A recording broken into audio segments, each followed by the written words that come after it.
স্বৰ্ণ আখলৰ অন্য এটা ভিডিঅ'লৈ আপোনালোক সকলোকে স্বাগতম জনাইছোঁ। আশা কৰোঁ আপোনালোক সকলো ভালে আছে। আজি আমি বনাবলৈ লৈছোঁ বতৰৰ ফল আমৰ সৈতে পদুনাৰ এখন চাটনি। গতিকে ভিডিঅ'টো চাই যদি ভাল পায় তেন্তে লাইক, কমেণ্ট, শ্বেয়াৰ আৰু চেনেলটো ছাবস্ক্ৰাইব কৰি দিব। এয়া বাৰীৰে পদুনা ছিঙি আনিলোঁ আৰু লগতে লাগিব নৰসিংহৰ পাত। পদুনাৰ চাটনি কেনেকৈ বনায় আপোনালোক সকলোৱে জানেই, তথাপি আমিনো কেনেকৈ বনালোঁ আপোনালোকৰ আগত শ্বেয়াৰ কৰিলোঁ।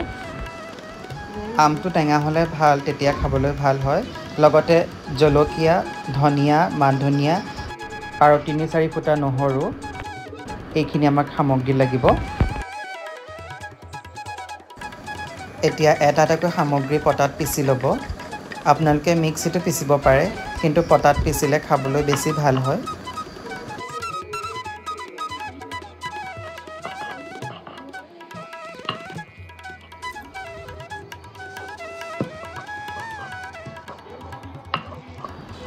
আপোনালোকে পিঁয়াজ অকণমান দিব পাৰে, নিদিলেও একো নাই।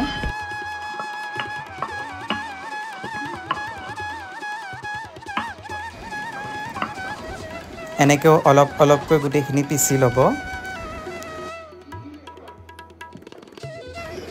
ইয়াত সোৱাদ অনুসৰি নিমখ দিব আৰু অকণমান চেনি দি দিব। তেতিয়া নিমখ, জলকীয়া, টেঙা এইখিনি চব মিক্স হৈ খাবলৈ বেছি ভাল হয়।